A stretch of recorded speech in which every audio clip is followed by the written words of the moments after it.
ಸರ್ಕಾರದ ಮಹತ್ವಾಕಾಂಕ್ಷೆಯ ಕಾಯಕ ಗ್ರಾಮ ಯೋಜನೆಗೆ ಈಗ ಕಾಗವಾಡ ತಾಲೂಕಿನ ಉಗಾರ್ಬಿಕೆ ಗ್ರಾಮ ಆಯ್ಕೆಯಾಗಿದೆ ಎಂದು ಗ್ರಾಮಕ್ಕೆ ಸ್ವತಃ ಭೇಟಿ ನೀಡಿದ ಜಿಲ್ಲಾ ಪಂಚಾಯತ್ ಸಿಇಒ ರಾಹುಲ್ ಶಿಂದೆ ಅವರು ಅಲ್ಲಿನ ಸರ್ಕಾರಿ ಶಾಲೆ ಕೂಸುಮನೆ ಹಾಗೂ ಅಂಗನವಾಡಿಗಳ ವ್ಯವಸ್ಥೆಯನ್ನ ಹತ್ತಿರದಿಂದ ಪರಿಶೀಲಿಸಿದ್ದಾರೆ. ಮಹಿಳಾ ಸ್ವಸಹಾಯ ಸಂಘಗಳ ಕಾರ್ಯವೈಖರಿ ಕಂಡು ಮೆಚ್ಚುಗೆ ಸೂಚಿಸಿದ ಅವರು ಸಿಬ್ಬಂದಿ ಹಾಗೂ ಸಾರ್ವಜನಿಕರಿಗೆ ಸಿಗಬೇಕಾದ ಸೌಲಭ್ಯಗಳು ಯಾವುದೇ ಅಡೆತಡೆಯಿಲ್ಲದೆ ತಲುಪಬೇಕು ಎಂದು ಅಧಿಕಾರಿಗಳಿಗೆ ಖಡಕ್ ಸೂಚನೆ ನೀಡಿದ್ದಾರೆ.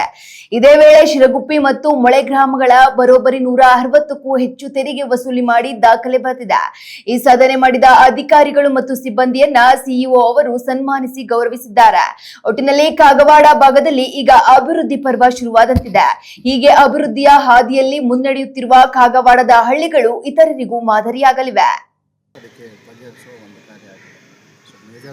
ನಾವು ಫೋಕಸ್ಡ್ ಅಪ್ರೋಚಲ್ಲಿ ಹೇಗೆ ಮಾಡಬೇಕನ್ನೋದು ಇವತ್ತು ನಾನು ಈ ಒಂದು ಕನ್ನಡ ಗಂಡು ಮಕ್ಕಳ ಶಾಲೆ ಹಾಗೂ ಹೆಣ್ಣು ಮಕ್ಕಳ ಶಾಲೆ ಎರಡು ವಿಸಿಟ್ ಮಾಡಿದ್ದೀನಿ. 1ರಿಂದ 7ನೇ ಕ್ಲಾಸಿಗೆ ಇಲ್ಲಿದೆ. ಇಲ್ಲಿ ಒಂದು 110 ಜನ ಮಕ್ಕಳಿದ್ದಾರೆ. ಹಿಂದುಗಡೆ ಹೆಣ್ಣು ಮಕ್ಕಳ ಶಾಲೆಯಲ್ಲಿ 110 ಜನ ಮಕ್ಕಳಿದ್ದಾರೆ. ಇಲ್ಲಿ 3 ಟೀಚರ್ ಇದ್ದಾರೆ, ಅಲ್ಲೇ ಒಂದು 3 ಟೀಚರ್ ಇದ್ದಾರೆ. ಸೊ ಹುಡುಗರದು ಒಂದು ಬೇಡಿಕೆ ಏನಿತ್ತಂದರೆ 2 ಅಕ್ಕಪಕ್ಕ ಇದ್ದಲ್ಲಿ ಸರ್ ನಮಗೆ ಇಬ್ಬರಿಗೆ ಒಂದೇ ಕ್ಲಾಸಲ್ಲಿ ಕೂತ್ಬಿಟ್ಟು 6 ಟೀಚರ್ ನಮಗೆಲ್ಲರಿಗೆ ಕಲಿಸ್ಲಿ ಅಂತ ಕೂಡ ನಾನು ಹುಡುಗರ ಜೊತೆ ಯಾವುದು ಒನ್ ನಾನು ಇಂಟ್ರಾಕ್ಷನ್ ಮಾಡಿದಾಗ ಅವ್ರದ್ದು ಕೂಡ ಒಂದು ಒಪಿನಿಯನ್ ಇದೆ. ಊರ ಹಿರಿಯರು SDMC ಅವರು ಕೂಡ ಎಲ್ಲ ಇಲ್ಲಿದ್ದಾರೆ. ಸೊ ಶಾಸಕರ ಜೊತೆ ನಾವು ಸಮಾಲೋಚಿಸಿ ಒಂದು ಬಗ್ಗೆ ನಿರ್ಣಯ ಮಾಡ್ಬೋದು.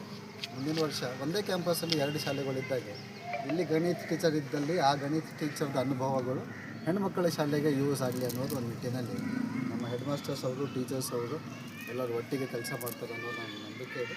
ಸೊ ಆ ನಿಟ್ಟಿನಲ್ಲಿ ಒಂದು ಸಣ್ಣ ಇಂಪ್ರೂವ್ಮೆಂಟ್ಸು ನಾನು ಈ ಊರಿಗೆ ಬರ್ತಾ ಹೋಗ್ತಾ ಇರ್ತೀನಿ. ಬಟ್ ಇವತ್ತು ನಾನು ಪ್ರಿಲಿಮಿನರಿ ಒಂದು ವಿಸಿಟ್ ಮಾಡ್ಕೊಂಡು ಹೋಗೋಣ ಅಂತ ಬಂದಿದ್ದೀನಿ.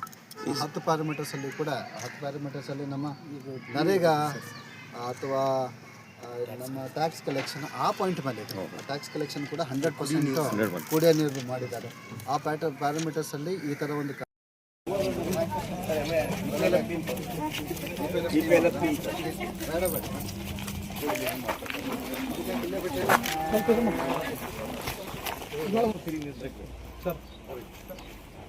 ಥ್ಯಾಂಕ್ ಯು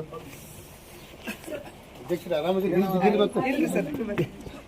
ಏನೇನು ಪ್ಲಾನ್ ಮಾಡಿರ ಮಕ್ಕಳು ಹೌದಾ? ಇದು ನಿಮ್ಮ ಸಂಘ ಹೆಸರು ಹೇಳ್ರಿ ಯಾವುದು? ಎಲ್ಲಿ ಕಲ್ತಿದ್ದು ನೀವು ಬೇಕಿಂಗ್?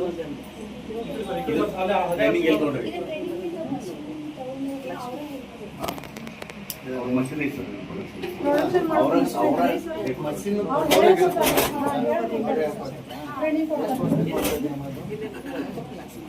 ಮಾರಾಟ ಏನು ಮಾಡ್ತೀರಿ? ಅಲ್ಲ ಮಾರಾಟ ಮನೆಗೆ ಬಂದು ಹೋಯ್ತಾರಾ? ಸರ್ಟಿಫಿಕೇಶನ್ ಮಾಡಿ ನೀವು ಎಕ್ಸ್ಪೋರ್ಟ್ ಮಾಡ್ಬೋದಲ್ಲ, ನಮ್ಮ ಬೇರೆ ಕಡೆ ಕೊಡ್ಬೋದಲ್ಲ, ಬೇರೆ ತಾಲೂಕಲ್ಲಿ. ಬಿಸ್ನೆಸ್ ಇದೆನಾ ಚೆನ್ನಾಗಿ? ಇಲ್ಲ ಬರ್ಡೇ ಕೇಕ್ಸ್ ಎಲ್ಲ ನಿಮ್ಮ ಹತ್ರ